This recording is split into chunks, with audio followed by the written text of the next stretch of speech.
თეთრ სახლში ყველანი იღიმიან, როგორც უკვე განვიხილეთ, პრემიერ-მინისტრი ბენიამინ ნეთანიაჰუ და პრეზიდენტი დონალდ ტრამპი ოვალურ ოფისში ერთად სხედან მათი პირველი პირისპირ შეხვედრის წინ. მას შემდეგ, რაც აშედ-იშუსისა და ისრაელის ერთობლივი ოპერაცია დაიწყო. ისრაელის ოპერაცია ირანის რეჟიმის წინააღმდეგ. ეს შეხვედრა ცოტა ხნის წინ დასრულდა. 90 წუთის შემდეგ და მას პროდუქტიულად აფასებენ. ორივე ლიდერი მალე დაესწრება გარდაცვლილი სენატორის ლინსი გრემის დაკრძალვის ცერემონიალს. ამაზე მოგვიანებით უფრო დეტალურად ვისაუბრებთ, მაგრამ ეხლა სასიამოვნოა მივესალმო დანი დანონს, ისრაელის ელჩს გაეროში, რომელიც ახლა ნიუ-იორკიდან გვიერთდება. ბატონო ელჩო, დიდი მადლობა თქვენი დროისთვის. დასაწყისისთვის, ამ შეხვედრის პირველივე წლთებში ფოტოები და რომლებიც ოვალურ ოფისში დადაიღეს, აშკარად პოზიტიური ატმოსფერო იგრძნობოდა. თუმცა ჩვენ ასევე ვიცით, რომ დახურულ ტარს მიღმა სერიოზული განხილვები და შესაძლოა მნიშვნელოვანი გადაწყვეტილებების მიღებაც მიმდინარეობდა. პირველ რიგში, რას ფიქრობთ ამ მომენტის მნიშვნელობაზე ისრაელის პრემიერ-მინისტრისთვის, განსაკუთრებით იმ ფონზე, როცა ბევრი საუბარია მის ზოგჯერ რთულ ურთიერთობაზე აშშ-ის პრეზიდენტთან.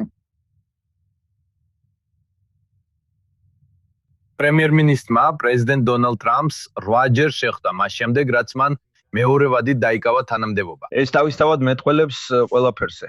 იცით, მე ვიცი ლიდერები, რომლებიც პრეზიდენტს ერთხელაც ვერ შეხვდნენ. ეს აჩვენებს კავშირის სიმტკიცეს. გაგებას, რომ ჩვენ ერთად ვართ. ჩვენ გვაქვს იგივე მიზნები, იგივე გამოწვევები და იგივე მტყრები. და ჩვენ მადლიერები ვართ ამისთვის. პრემიერ-მინისტრი მოვიდა, რათა ესაუბრა ამ საკითხებზე.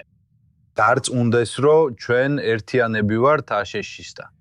და შემიძლია გითხრათ, რომ ვიცით, ყავს პარტნიორი და მეგობარი თეთრ სახლში და ამისთვის მადლიერები ვართ. არავის მოუნდებოდა შინაარსზე კითხვა, მაგრამ შეგიძლიათ რაიმე ნათელი მოხფინოთ იმ ცნობებს, რომ ისრაელს მართლაც აქვს ახალი დაზვერვითი ინფორმაცია ირანის ბირთვულ პროგრამაზე. და იმ დროს, როცა არსებობს შეშფოთება, რომ ირანი ამ პაუზას მაქსიმალურად იღენებს, ასე ვთქვათ, რომ აღადგინოს თავისი ბირთვული შესაძლებლობები. რას გვეტყვით ამაზე? ჩვენ დავამტკიცეთ ჩვენი დაზვერვის შესაძლებლობები. იცით, როცა ირანში ობიექტებსა და ტერორისტებს დავარტყით, იცით, ვაშინგტონში ჩვენი კოლეგები აფასებენ იმას, რასაც ვაკეთებთ, რასაც რეალურად ვაწვდით მათ. და ეს ერთჯერადი შემთხვევა არ არის, ეს მუდმივი ძალისხმევაა. და ჩვენ ამას გავაგრძელებთ. ჩვენ დაზვერვის გაზიარებას ჩვენს მოკავშირეებთან ვაშინგტონში, ჩვენ გვესმის ამის მნიშვნელობა. ისინი აფასებენ აშშ-საც თავისი დაზვერვა აქვს, ძალიან შთამბეჭდავი მასშტაბით. მაგრამ ზოგჯერ საჭირო ხდება სწორი ადამიანის სწორ ადგილას ყოფნა ინფორმაციის შესაგროვებლად. და ჩვენ გავაგრძელებთ ამ ინფორმაციის გაზიარებას აშშ-სთან. შეიძლება ითქვას, ბატონო ელჩო, რომ ისრაელის სამხედრო თვალსაზრისით მზადაა, ასე ვთქვათ, გვერდიდან უყუროს მოვლენებს, სანამ ეს დაძაბულობა აშშ-სა და ირანს შორის ვითარდებედება და გარკვეულწილად ასევე სპარსეთის ყურისფუერის ქვეყნებსაც ეხება. ჩვენ ვიცით, რომ თუ პრეზიდენტი ისრაელს კვლავ ჩართვას სთხოვს, ეჭვი არ არის, რომ ისრაელი ამას გააკეთებს. მაგრამ არსებობს თუ არა სცენარი, სადაც ისრაელი დამოუკიდებლად იმოქმედებს ირანის წინააღმდეგ. ფიქრობ, სიტყვა ბედნიერი ამ შემთხვევაში არასწორია. იცით, ჩვენ მაღალ მზადყოფნაში ვართ. ყველა სცენარისთვის მზად ვართ. ჩვენ გვესმის, რომ მოვლენები ძალიან სწრაფად ვითარდება, იცით, ახლო აღმოსავლეთში. ბოლო რამდენიმე კვირაში ირანმა ახლო აღმოსავლეთში 12 ქვეყანას დაუმიზნა. ნახეთ, რომ ზოგიერთი ბალისტიკური ჟაკეტა რეალურად იორდანიას დაუმიზნა. პირდაპირ ეილათის მახლობლად. ამიტომ ჩვენ მზად ვართ და ძალიან მკაფიოდ ვამბობთ, თუ ვინმე ისრაელს თავს დაესხმება, ჩვენ არავის ნებართვას არ ვკითხავთ. ჩვენ დაუყოვნებლივ უპასუხებთ. და შედეგები მეორე მხარისთვის დამანგრეველი იქნება. ეს არის გზავნილი, რომელსაც საჯაროდაც და დახურულ კარს მიღმაც ვაგზავნით.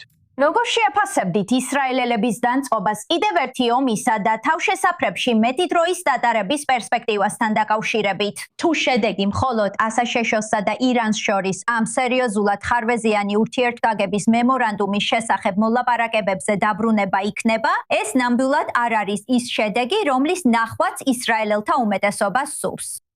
ხო, იცი, ბოლო რამდენიმე წელი ჩვენთვის რთული პერიოდი იყო. ჩვენ ყველამ ბევრი შევწირეთ. ეს ადვილი არ იყო მტკივნეული, მაგრამ ჩვენ გვესმის ამის გაკეთების მნიშვნელობა და დარწმუნებული ვარ, დღეს უკვე მეტად აფასებენ იმას, რომ ჩვენ ბევრად უკეთეს მდგომარეობაში ვართ რეგიონში, ჩვენს წინააღმდეგ არსებული საფრთხეების თვალსაზრისით. იცით, თუ შეხედავთ ირანის შესაძლებლობებს, სლობებს, ჰეზბოლას, ჰამასის, ეს იგივე არ არის. ესე რომ ბიახ, ეს რთული იყო, დიახ, ხალხი დაღლილია. მაგრამ ამავე დროს ვაცნობიერებთ, რომ ეს ფასი უნდა გადაგვეხადა. და თუ მოგვიწევს ამის გაკეთება, კიდევ ერთხელ ისევ გავაკეთებთ. იცით, მიუხედავად დანაკარგებისა და თქვენი აღწერებისა, ჩვენ ვაცნობიერებთ, რომ რთულ სამეზობლოში ვცხოვრობთ. და ზოგჯერ ჩვენ უნდა ძალა გამოვავლინოთ და ჩვენი შესაძლებლობები ვაჩვენოთ. ამ რთულ სამეზობლოზე რო ვსაუბრობთ, ირანს ბევრი არჩევანი აქვს. მას შეუძლია სრუტე დახურული დატოვოს, რაც როგორც ჩანს სიამოვნებს კიდეც. მას შეუძლია მიზანში ამოიღოს სპარსეთის ყურის ქვეყნები, რასაც არაერთხელ აკეთებს. მას შეუძლია დაემუქროს აშშ-სა და ისრაელის ლიდერებისა და პოლიტიკოსების მკვლელობით. და რა თქმა უნდა, შეუძლია დანახორციელოს მასშტაბური დარტყმა მისთვის სასურველ ახალ ადგილას. რა დაწუხებთ ამ მომენტში?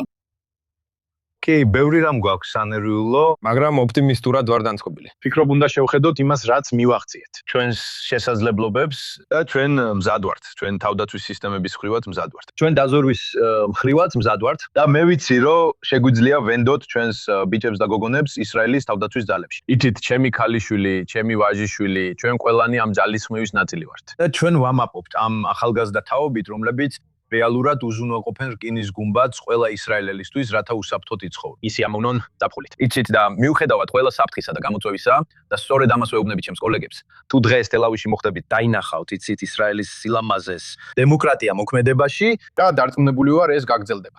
ძალიან მოკლედ, რა იქნებოდა თქვენი გზავნილი ირანის ხალხისთვის ამ მომენტში? ამ ომის დასაწყისში იყო ვარაუდი, რომ სამხედრო ოპერაციები გარკვეულწილად საფუძველს ჩაუკრიდა შესაძლო აჯანყებას, შესაძლო ახალი რეჟიმის ცვლილებას მომავალში და ვგულისხმობ ნამდვილ რეჟიმის ცვლილებას. რა იქნებოდა თქვენი გზავნილი ირანის ხალხისთვის ამ მომენტში?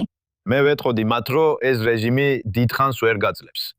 ეს მხოლოდ დროის საკითხია. ეს აუცილებლად მოხდება. ვიცი, რომ ისინი იტანჯებიან, ჩვენ ლოცულობთ მათთვის. იცით, ჩვენ ყველანი ვსაუბრობთ რეჟიმის შედეგებს, მაგრამ ისინი ამას გძნობენ დღე და ღამე. ამიტომ ჩვენ მათთან ვართ. და მჯერა, რომ დადგება დღე, როცა შეუძლებ მოვიდე და ვესტუმრო ირანის ხალხს. და ისინი შეძლებენ მოვიდნენ და ეწვიონ ისრაელელებს და რეგიონის სხვა ქვეყნებს. მხოლოდ დროის საკითხია, როდის მოვიშორებთ ამ რეჟიმს. ელჩი დენი დანონი პირდაპირ ეთერში ნიუ-იორკიდან ყოველთვის ვაფასებთ თქვენს დროს. დიდი მადლობა, რომ იყავით ჩვენთან The Rundown-ში. დიდი მადლობა, მადლობთ.